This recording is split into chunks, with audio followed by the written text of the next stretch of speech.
Ok, on va attendre un peu les autres qui vont venir.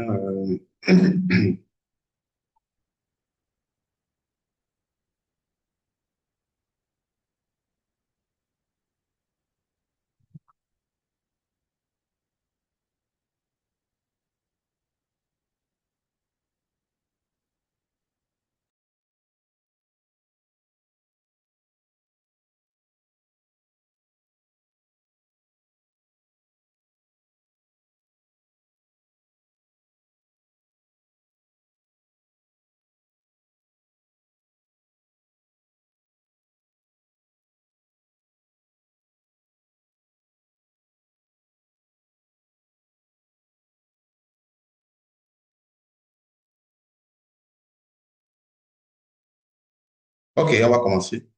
Euh,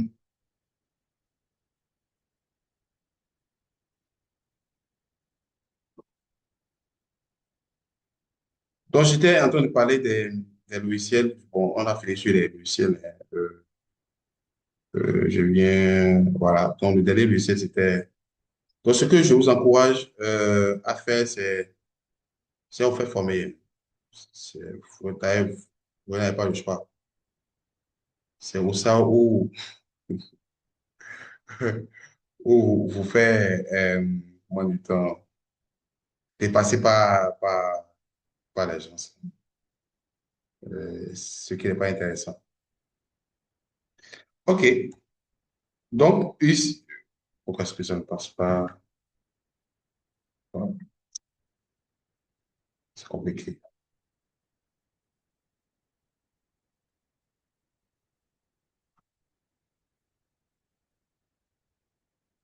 Un instant.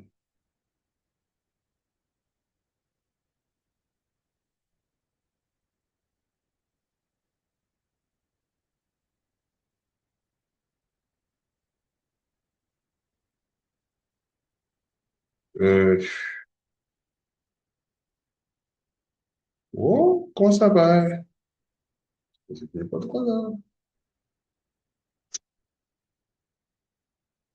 Ah. Donc, au cours de la formation payante, nous aurons qu'est-ce qu'est-ce que Excellent fait concrètement? J'ai pas compris. À Clichy, excusez-moi si je coche vos noms. Sincère excuse. Ah, Excel. Oh, Excel fait tout, hein. Excel, c'est un logiciel tableur. Ça fait de l'analyse statistique aussi. Hein. Et ça fait les tests statistiques, ça fait les tableaux croisés dynamiques, ça fait vous pouvez même faire de la visualisation, c'est-à-dire les schémas que vous sortez là, vous pouvez les transformer en maquettes de données avec des pictogrammes directement. C'est-à-dire tout ce que vous pouvez faire avec des logiciels spécialisés comme Ubuntu Box, euh, SPSS, c'est pour peut le faire. Mais là, comme je vous l'ai dit, c'est qu'il faut avoir un niveau de maîtrise très poussé, quoi. Donc, il ne faut pas qu'on se montre, quoi. Donc, il fut un temps où nous, on faisait tout avec Excel dans le statisticien. Mais dès que SPSS Data sont venus, bon, on a vu que c'est plus facile d'appuyer sur un bouton pour avoir les données que de se mettre à pouvoir écrire des codes pour pouvoir avancer, quoi. C'est un peu ça. Donc, j'étais sur Stata, je disais que Stata c'est plus pour les analyses économiques, Stata. Et Stata aussi, c'est le codage. Si vous ne savez pas faire du codage, euh, vous avez beaucoup de difficultés. Donc, il faut apprendre à coder. Et apprendre à coder, c'est rien de compliqué, hein. Moi, je le fais. Mais c'est un parcours. C'est un parcours. Si vous le faites tout seul, c'est difficile. Si vous avez un père bon, quand il y a un père, c'est PAIR, un collaborateur, un collègue qui vous aide, c'est plus facile. Mais ça prend beaucoup de temps pour pouvoir connaître. Surtout si vous n'êtes pas informaticien. Surtout si vous n'êtes pas informaticien. Les informaticiens, ils le font. Surtout les ouvriers software sont très bons dedans. Comment choisir son outil? Le choix dépend de la taille, de l'organisation, du contexte du terrain. Est-ce qu'il y a de l'Internet, il n'y a pas de l'Internet, des compétences qu'il y a sur le terrain, des décisions des bailleurs et du budget. Donc, ça dépend de tout ça pour choisir l'outil le mieux efficace. Une stratégie efficace, c'est de combiner des outils de collecte. Ouais, par exemple, on peut faire de la collecte avec Cobotos Boss, l'envoyer sur la plateforme DHS sur le domaine sanitaire ou des résultats et utiliser Power BI ou Local Studio pour pouvoir faire de la visualisation. Donc, le plus souvent maintenant, beaucoup de gens, on combine les logiciels. Le plus souvent, on passe de... C'est pour ça que pour la formation payante, on va vous montrer comment on passe de Cobotos, on utilise Cobotos avec toutes les fonctionnalités de Cobotos. Attention, Cobotos peut sortir des rapports aussi. Mais les schémas de Cobotos ne sont pas si attrayants que si vous avez ça vers Power BI pour sortir les tableaux croisés dynamiques, les pictogrammes, les histogrammes et qu'on soit. Voilà. Donc, il faut maîtriser un peu de ces logiciels-là. Et le plus important actuellement, c'est Cobotos et Power BI. Power BI, la troisième journée, je ne pourrais pas faire beaucoup de Power BI. Je vais vous présenter les schémas de Power BI, comment on peut aller sur Power BI, voilà. Mais pour travailler sur ça, c'est plus difficile. Il ne faut pas mentir aux gens. Mais Cobotos, demain, je vais faire le questionnaire, on aura la main, on va voir les fonctionnalités de Cobotos peut présenter, faire un questionnaire. Est-ce que je pourrais déployer ça sur portable? Ça va dépendre parce que c'est un peu plus compliqué sur le plan logistique. Mais je vais vous montrer comment on peut déployer ça sur le portable, mais si on ne pourra pas utiliser ton... La troisième journée, ce sera pour voir la visualisation au niveau de Copotos et de Power BI. Voilà. Donc, la logique, c'est savoir par rapport à votre donnée, jeu de données, quel est le logiciel le plus facile, par rapport à votre moyen, par rapport au bailleur que vous avez, au côté du terrain, quel est le logiciel le plus souvent actuellement.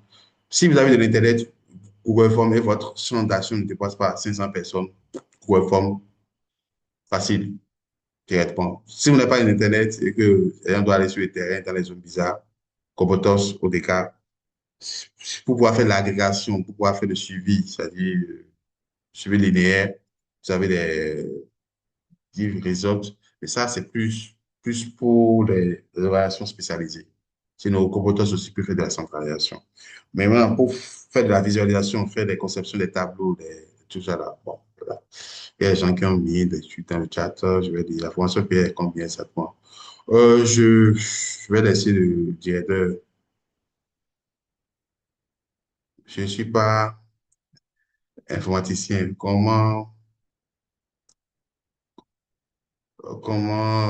Excusez-moi, je dis. Dès que les gens ont des questions, je ne suis pas informaticien, comment je fais alors? Madame Akishi, il faut se faire former, c'est tout simplement ça. Si vous n'utilisez que Word, euh, c'est bon, hein? Mais quand vous aurez des données colossoires à gérer, je dirais même 100 données à gérer, pour faire un simple tri, pour un tableau de 100 données, ou bien de 100 bénéficiaires, 100 profils, il faut aller à un Excel, forcément. Et Excel, je pense que c'est le minimum pour quelqu'un qui utilise les chiffres. Maintenant, si vous connaissez déjà Excel, maintenant vous devez passer à Cobotos. C'est une formation qui est faite. Euh, on a une formation spécialement Cobotos, formation spécialement Cobotos. On ne fait plus rien du tout. Le directeur va vous parler de ça.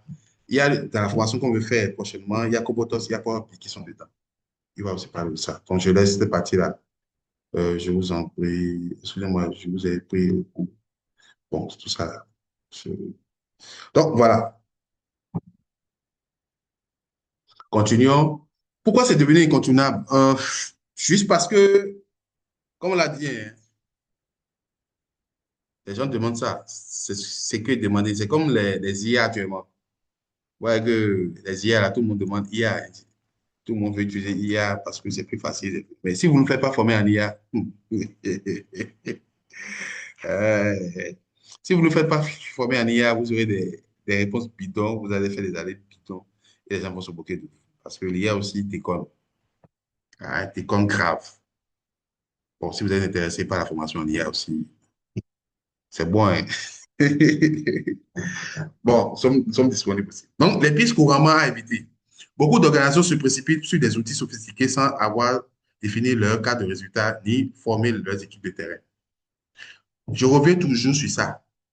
Vous ne pouvez pas utiliser, quel que soit le logiciel que vous maîtrisez, vous êtes expert en logiciel, tout ça c'est bon. Mais si le cas comment dire, le cas de résultat n'est pas bien défini, le système de suivi et d'évaluation n'est pas bien étudié, le système de collecte n'est pas bien établi, vous allez collecter les données, vous allez faire des schémas, mais vous allez passer à côté de l'analyse des résultats. Donc, le meilleur outil est celui que les agents du terrain adoptent réellement. Donc, si les gars que vous avez à former connaissent que Kobotos, mais vous voulez faire ODK, sachez que vous devez dépenser plus d'énergie, plus d'argent pour pouvoir les former. Donc, il faut seulement s'orienter par rapport à ce que les gens connaissent. Si le gars, excusez-moi, il est toujours au papier et que vous voulez passer le papier à quelque chose de numérique avec les tablettes, avec les portables, il faut investir dans sa formation. Si vous le formez bien, vous allez donner les bonnes données. Et si vous ne le formez pas, eh bien, il va trouver ça comme une charge supplémentaire. Il va s'arrêter sous l'arbre là et vous faire, pour vous remplir des questionnaires, mais remplir des choses. Donc, la simplicité d'usage prime souvent sur la richesse fonctionnelle. Donc, il y a beaucoup de logiciels. Choisissez souvent ceux qui vous êtes adaptés, simples à l'usage. Si vous faites former avec d'autres logiciels, vous pouvez petitement pouvoir changer. Un autre conseil, c'est si vous êtes dans une chaîne de résultats et les gens ne sont pas encore habitués, vous connaissez tout Kobotos, vous avez suivi la formation, vous êtes bon, tout ça là, ne changez pas forcément brusquement le système de collecte. Parce qu'il faut un temps donné pour que les gens puissent acquérir la formation, la mettre en pratique à un niveau d'implémentation avant que vous puissiez changer le système. Si les gens sont toujours au papier et vous suivez cette formation, vous êtes bon, vous venez vous dire, bon, on va laisser le papier commencer, vous êtes bon. Mais qu'est-ce qu'il faut que ceux qui sont sous vous, ceux qui doivent animer toute la chaîne de résultats de collecte sont bons en Cobo Collecte ou en traitement comment dit-on, en Excel ou en Power BI. Je sais pas. Donc, tout revient toujours à l'information, à la formation et à la traçabilité. Donc, on va s'arrêter là. Je vais prendre les questions. Demain, on va voir Kobotos, comment l'implanter, ODK, comment ça se passe sur le terrain. Si lorsqu'on veut implanter Kobotos et ODK, comment ça se fait de A à B. On va faire un résumé par rapport à ça. Oh, je vais revoir tout ça là, lorsque ça décale. Et j'ai fait un tableau pour pouvoir récapituler les forces et faiblesses de chaque du travail revenir sur ça demain. Voilà un tableau récapitulatif qui guide les choix des outils de suivi-évaluation. Si vous faites de suivi-évaluation et vous voulez faire un choix par rapport à un logiciel, ce tableau va vous permettre de pouvoir vous orienter. Voilà. Ici, après, il y a ici d'application, et on va tomber sur Cobotos. Voilà. Je vous remercie. J'ai été un peu long, mais je devais le faire pour que les gens puissent assimiler. Merci beaucoup. Je suis tout oui par rapport aux questions.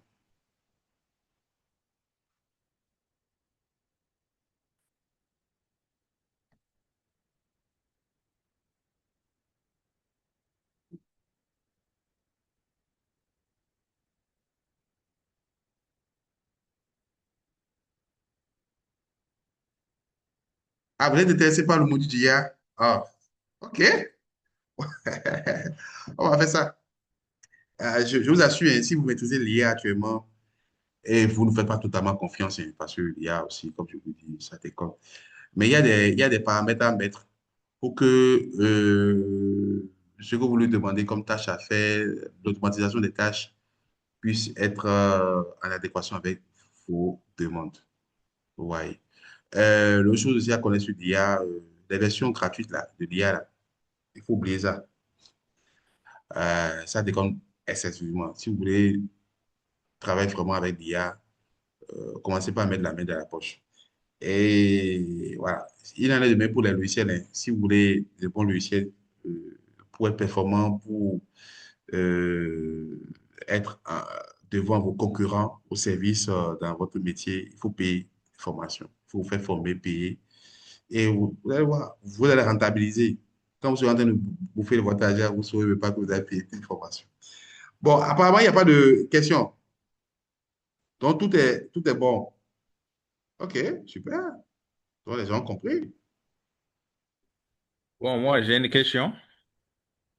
Ah, d'accord. Veuillez vous présenter et vous dites votre question. C'est tout.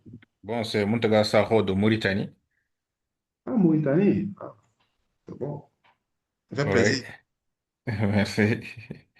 Bon, moi, je voulais connaître quelle est la différence entre évaluation Oui. et impact.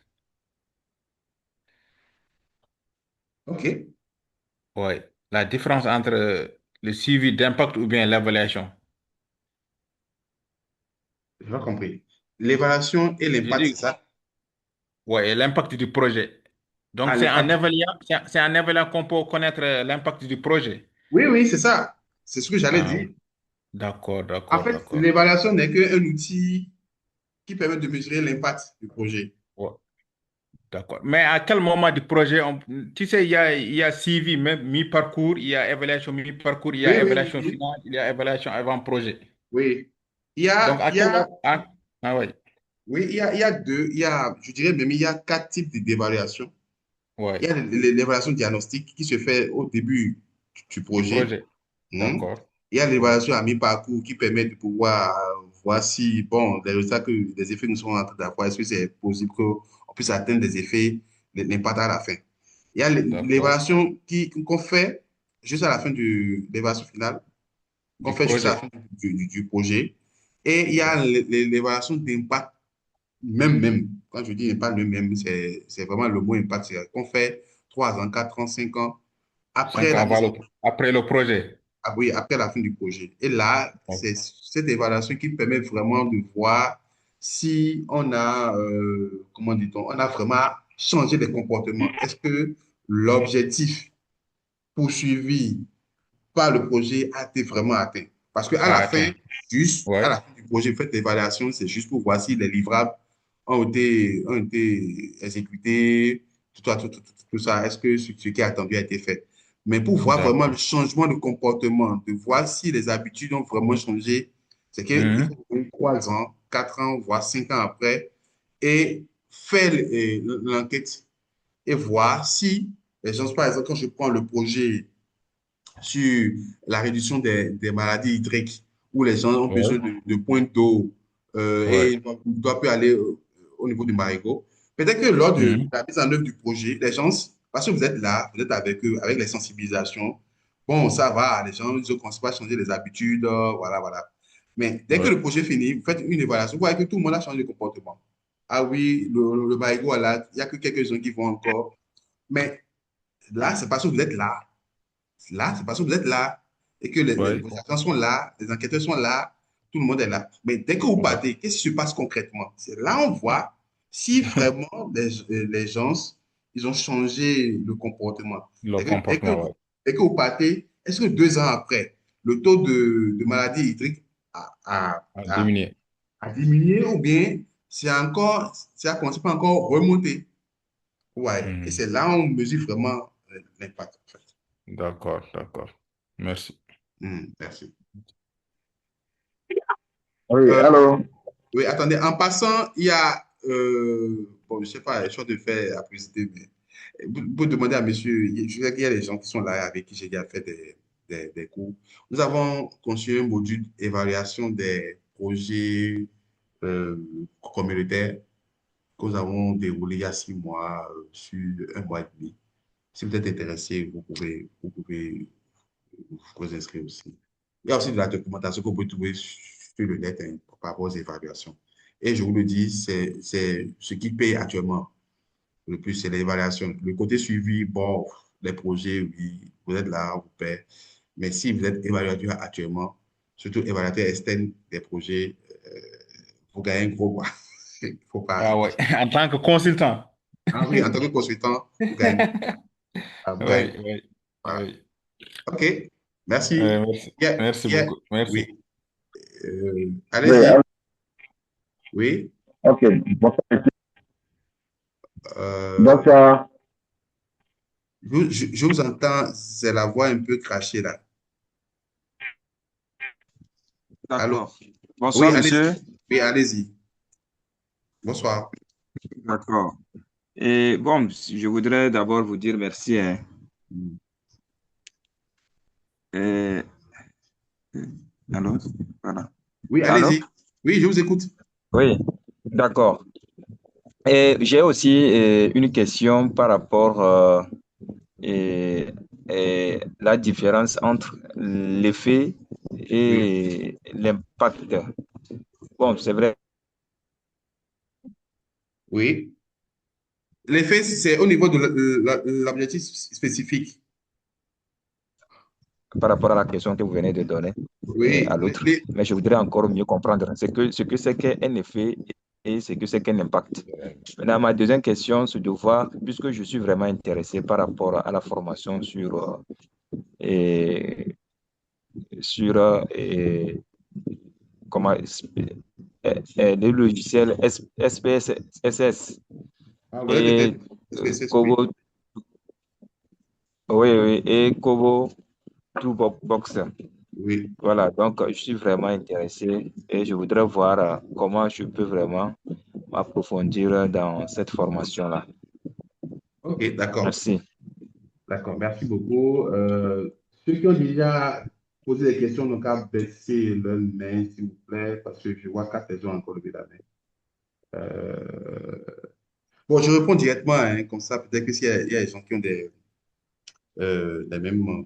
Bon, en fait, quand on parle, vous prenez le cas logique, je reviens encore sur le cas logique. Vous avez, attendez, je vais partager mon écran. Euh,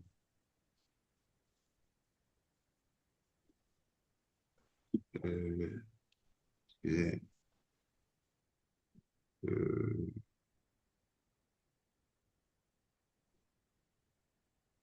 c'est ici. Voilà. Euh, Ici, vous allez voir que il y a le, bon, je peux passer ici. Cas logique, il y a impact.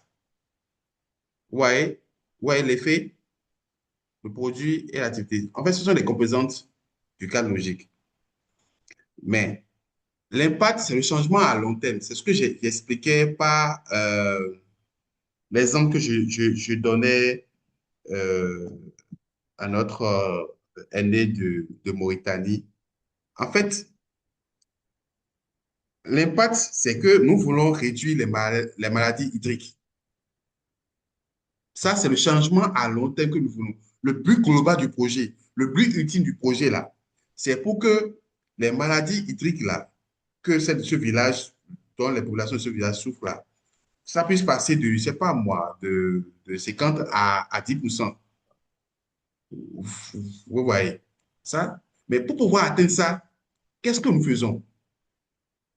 Première chose, il faut que nous puissions réduire le temps, hein, nous puissions, comment dit-on, rendre disponible les points d'eau. Mais si nous construisons les points d'eau, ce n'est pas suffisant. Il faut que ces points d'eau-là soient situés à des distances où la population n'ait pas de difficultés à aller prendre l'eau et revenir. Deuxième chose, il faut former la population. Il faut former ceux qui vont pouvoir réparer tous ces points-là. C'est un exemple que je viens de te donner. L'impact, lui, c'est le changement à long terme. C'est ce que nous voulons en résumé pas à la fin du projet. Et ça se mesure vraiment, comme je l'ai dit, pour l'évaluation d'impact. Et ça, c'est pas juste, c'est pas l'évaluation finale. L'évaluation finale mesure juste l'effet.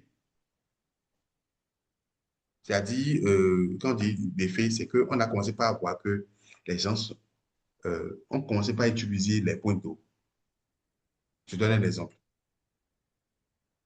Dès qu'on a fait le projet, le changement qu'on a vu avec les formations, avec la construction des, des forages, la formation, non, de sensibilisation des villages, des ménages, la formation des gens qui vont réparer ces forages-là et faire l'entretien. On a vu qu'avec ces trois choses-là, il y a eu un changement de comportement. C'est le changement de comportement qu'on parle d'effet. Le changement de comportement observable actuellement, lorsque nous sommes en train de mettre en œuvre le projet jusqu'à à son thème-là, ce que ça a changé dans la population, c'est ce qu'on appelle effet. Et l'un des effets ici, c'est l'accès à l'eau. C'est-à-dire que dès que nous avons fait les forages équidistants par rapport aux communes, aux concessions, et lorsque nous avons sensibilisé pour dire à l'eau de Marigot, là, c'est pour ça que vous tombez malade, que vous fait de la diarrhée, c'est pour ça que vous avez telle maladie, et ils ont compris, ils ont internalisé cela. Ils voient que l'eau potable est à côté. L'eau de Marigot, c'est une eau qui nous donne des maladies.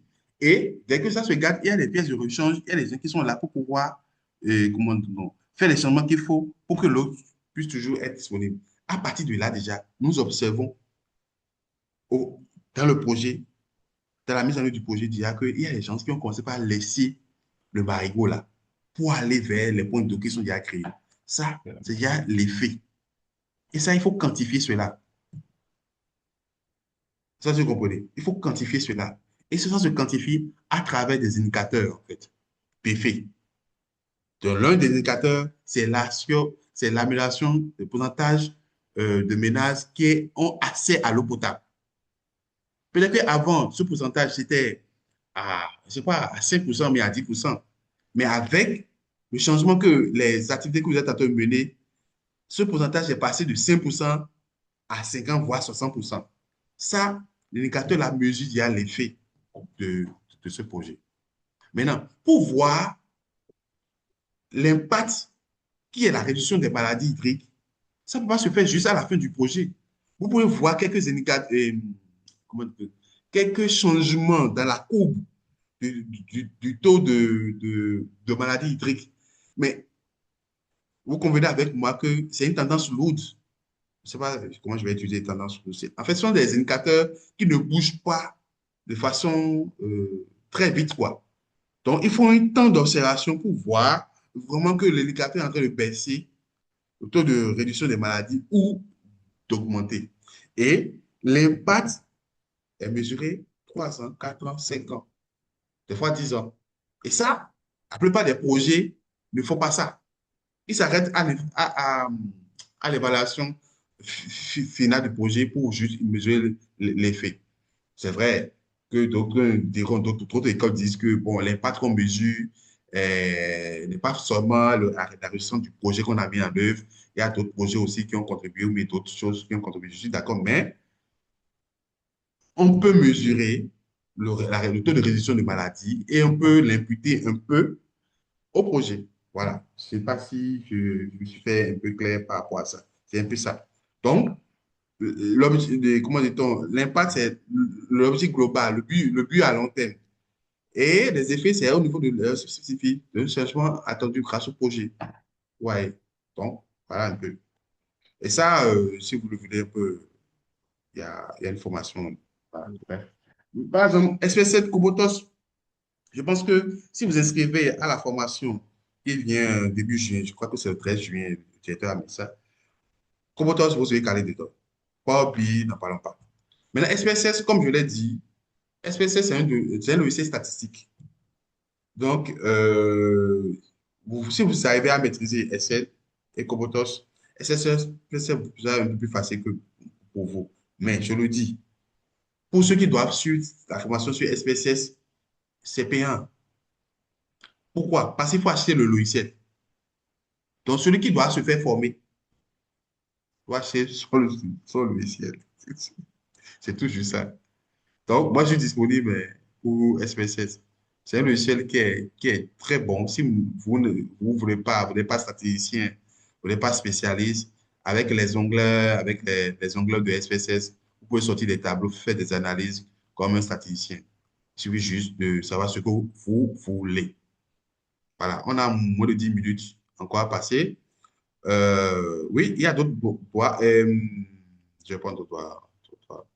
Il y a deux personnes qui ont levé la main. Oui, allez-y pour les questions. Allô? Oui, allez-y, Monsieur Fabien Guillet. Euh, Moi, je voudrais revenir sur je voudrais comprendre en fait les concepts de suivi et d'évaluation. Pour OK. poser la question ou les questions suivantes. Oui. Est-ce qu'il y a un lien entre le suivi et l'évaluation? Ça veut dire, est-ce que le suivi et l'évaluation vont de pair?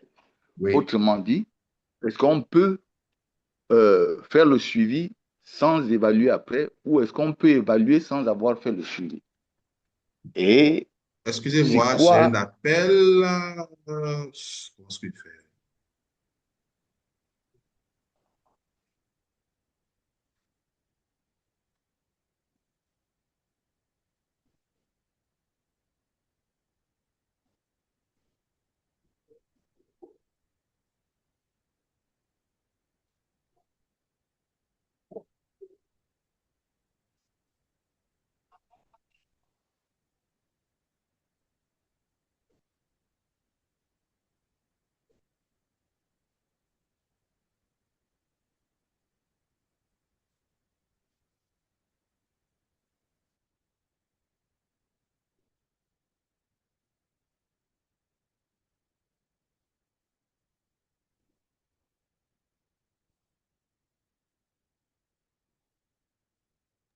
Monsieur Fabien, allez-y, je vous écoute. Si j'ai bien compris votre question, c'est est-ce qu'il y a un lien entre suivi et évaluation?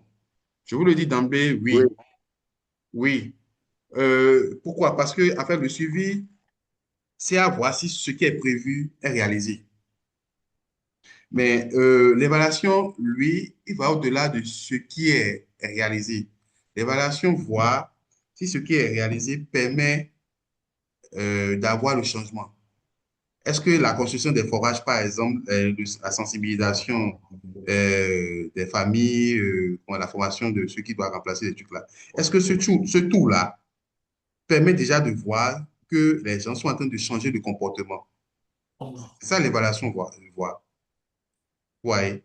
Donc, l'évaluation va au-delà de la comptabilité d'épicier qui dit, bon, on a construit trois forages, on a sensibilisé 500 personnes, on a formé 300 personnes. Ça, c'est le suivi, ça. L'évaluation utilise des données du suivi pour pouvoir faire une analyse plus pointue. Et il y a des outils d'évaluation qui sont là, dont la pertinence, je sais pas, l'efficience, l'efficacité. Ce sont des critères. Donc, ces deux outils, ces deux composantes comment dire, qui sont très liées, on dit toujours suivi, évaluation, toujours on dit suivi, évaluation, mais ça poursuit deux objectifs différents et ça n'a pas les mêmes outils d'analyse.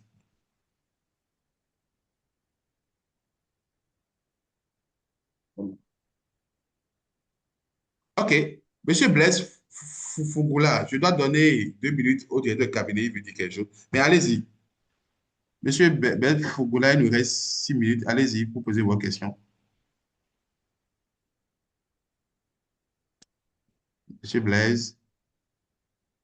Bon, si Monsieur Blaise n'est pas disponible, Monsieur, il y a Galassi A17. Oui. Merci beaucoup. Bonsoir tout le monde. Moi, c'est Yapi Odilon de la Côte d'Ivoire. J'ai deux questions en fait. Oui, allez-y. La, oui, la première concerne l'évaluation finale, l'évaluation d'impact.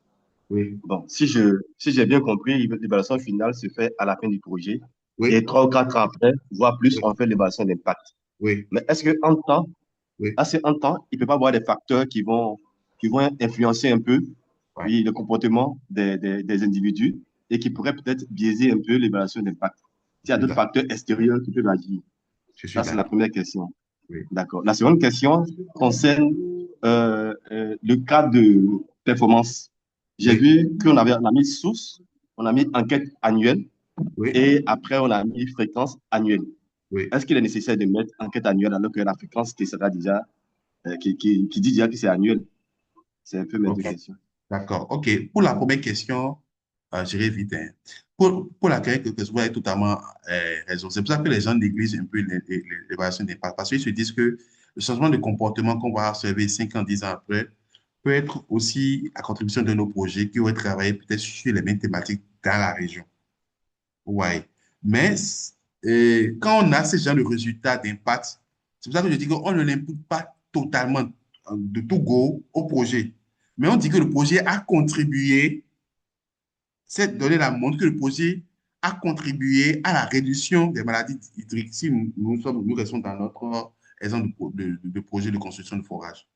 Donc, c'est vrai, il y a des facteurs externes qu'on peut documenter. Et c'est d'ailleurs l'intérêt même de faire cette formation. Et à la fin de l'évaluation des pâtes, on peut même arriver à dire que ben, on n'a pas eu l'impact escompté parce qu'il y a des facteurs. Après, comme notre départ, peut-être que ceux qu'on a formés n'ont pas pu réparer les pompes et les gens, à force de tourner en rond, ils sont retournés vers le marigot, ou bien il y a d'autres. Vous voyez, donc il faut documenter cela pour voir s'il faut reformuler un autre projet ou bien faire les corrections additives qu'il faut. Maintenant, pour voir ce second préoccupation, je pense que vous avez entièrement raison, mais c'est toujours quand il y a à préciser, précisons toujours. Parce que ceux avec qui nous voulons travailler, ceux avec qui nous discutons ne sont pas forcément des sachants. Donc, lorsque nous avons l'occasion de pouvoir mettre un truc, un adjectif, un truc pour pouvoir rendre un truc plus clair, ne faisons pas économie de ça. Mais vous avez totalement raison.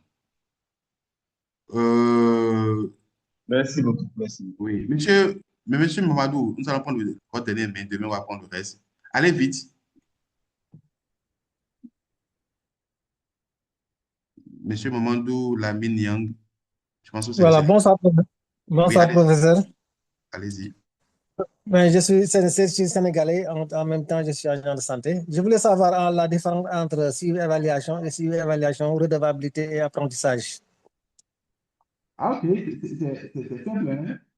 Euh, euh, on a mis suivi, évaluation, redevabilité, apprentissage, redevabilité parce que de plus en plus, le suivi évaluation, c'est à communiquer les résultats par rapport au bailleur. Avant, il y avait comment dit-on, un système opaque où les informations de suivi et évaluation sont utilisées au sein du projet seulement et que c'est le coordinateur qui arrive à communiquer directement avec les bailleurs. La redevabilité, on l'a ajouté juste pour que les rapports qui sont produits, les données qui sont produites soient publiés et soient disséminés par rapport aux bénéficiaires, mais par rapport aussi aux bailleurs qui demandent des, des- des comptes. C'est juste ça. Donc, l'option redevabilité, c'est juste que les données que nous utilisons, les rapports que nous utilisons doivent être publics. Euh, L'autre option qui est apprentissage, c'est pour apprendre. J'ai déjà fait une communication sur ça. C'est un système de learning qui permet d'éviter comment dire, mes erreurs. On va revenir sur ça demain. Je vais laisser le directeur. Monsieur Madou Yami, retenez bien la question, je vais revenir sur ça demain, il n'y a pas de souci. Mais sachez que actuellement, on ne parle plus de suivi évaluation, simplement, ils ont ajouté redevabilité et apprentissage juste pour mettre l'accent sur la redevabilité et pour que lorsque le projet est en train d'être mis en œuvre, que ce soit documenté, les actions soient documentées pour que les erreurs qui ont été faites ne puissent pas être faites lorsqu'on aura un projet du, du MESIA mis sur la même thématique. Voilà, c'est un peu ça. Bon, monsieur Olivier, directeur, vous avez la parole. Il vous reste moins de 2 minutes. Ok, merci beaucoup, cher formateur. Et c'est juste pour répondre à nos participants, ceux qui demandent s'ils auront euh, l'enregistrement de cette journée.